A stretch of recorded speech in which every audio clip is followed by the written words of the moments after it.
Olá, meu nome é Thiago Morelli, sou doutor em História, sou do grupo de pesquisa Dimensões do Regime Vargas e seus desdobramentos e a gente vai gravar uma série de vídeos aqui para explicar um pouquinho para você sobre o governo Vargas. Hoje a gente vai começar falando aqui sobre a chamada Revolução de 30, tá? Que vai ser um evento histórico, um fato histórico que vai colocar esse cara aí que você está vendo na tela, Getúlio Vargas, no poder. Primeira coisa importante a se dizer é que muita gente não concorda com essa nomenclatura de revolução. Algumas pessoas chamam de golpe, outros chamam de movimento, enfim. Por que golpe? Porque não deixa de ser uma quebra no que estava acontecendo no regime democrático.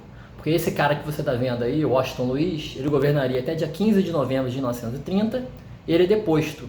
E esse outro cara que você está vendo aí, o Júlio Prestes, ele ganhou as eleições do Vargas, mas ele não conseguiu assumir. Antes do fim do mandato do Washington Luiz e antes do Júlio Prestes assumir a presidência, o Getúlio Vargas, no movimento armado, ele toma o poder e esse é o movimento considerado chamado de golpe de 30 ou, como todo mundo conhece, Revolução de 30. Mas antes é importante a gente ver os antecedentes, ou seja, o que houve antes, o que preparou o terreno ali para acontecer a Revolução de 30 no Brasil. No Brasil, em 1922, a gente teve a Semana de Arte Moderna, teve o centenário da Independência, Então foi uma década muito importante. E os anos 20 foi os anos que Mussolini chegou ao poder na Itália, e aqui no Brasil também o pensamento conservador, o pensamento autoritário começou cada vez a ganhar mais força. Nomes ali como Alceu Amoroso Lima, Azevedo Amaral, enfim, Oliveira Viana, esse que você está vendo na foto aí, começam a criticar o Congresso Nacional, criticar a forma como o Brasil fazia as eleições, a política da época. Então, tudo isso aí leva a uma certa mudança de ares. Ao mesmo tempo, o governo de Arthur Bernardes, que você está vendo aí, foi muito contestado. O governo foi de 22 a 26. O Arthur Bernardes chegou ao poder, governa quase todo o período deles, 4 anos, quase todos, no estado de sítio, suspendendo direitos. E surge em 22 também contestando o governo Bernardes já o chamado movimento tenentista, ou tenentismo. O primeiro movimento vai ser a revolta dos 18 de Forte do Copacabana, em 22. Depois tem novos movimentos tenentistas em 24, principalmente de São Paulo. E de 24 até 27 a gente tem a famosa, lendária Coluna Prestes, com esses dois líderes que você está vendo. Coluna Prestes, Miguel Costa. Esse é o Luiz Carlos Prestes e esse outro aí é o Miguel Costa. Esse movimento tenentista era o movimento da baixa batente do exército, ou seja, cabos, tenentes, soldados, enquanto os generais se mantinham fiéis aos presidentes, a baixa patente questionava os rumos do Brasil e queria uma moralização da política e uma moralização das eleições. Aí você vê agora um trecho para botar para vocês aí, um documento em que o Luiz Carlos Prestes fala um pouco sobre isso, fala um pouco dessa necessidade, esses anseios por mudança e por mudar, transformar a política brasileira naquele período, isso aí vindo da baixa patente militar.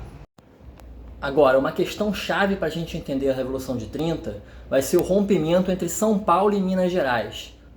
A gente ouve falar muito na questão da política do café com leite, Minas Gerais e São Paulo dominaram a política na Primeira República, Só que, a partir dos anos 20, esses dois estados começam a se estranhar. Primeiro, a partir de 1922, quando Arthur Bernardes ele ganha as eleições, e ele começa a fazer uma política voltada para o café mais protecionista, porque os mineiros estavam perdendo suas fazendas, os paulistas estavam comprando muitas fazendas dos mineiros. Aí quando chega em 26, o Washington Luiz, que era paulista, ex-governador de São Paulo, ele assume a presidência, ele passa a ter uma política mais liberal, retirando esse protecionismo, essa ajuda que estava relativa aos cafeicultores mineiros e beneficiando os paulistas, porque os paulistas estavam mais ricos, estavam comprando as fazendas dos mineiros.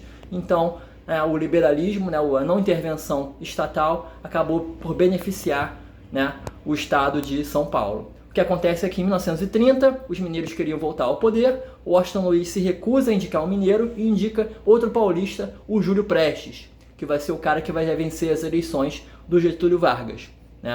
Só que na época, como Minas Gerais não aceita isso, rompe e lança a candidatura do Vargas junto com o Rio Grande do Sul e junto com a Paraíba com um vice que seria o João Pessoa.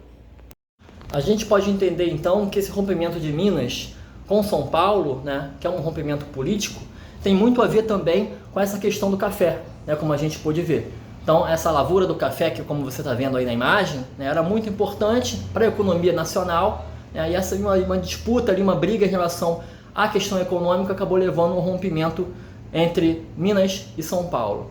Então acontece a Revolução de 30, né, antes de que Júlio Prestes pudesse assumir, como eu falei antes, e antes do Washington Luiz terminar o seu mandato, e né, com a força do movimento tenentista, um braço armado ali apoiando esse movimento é bem sucedido.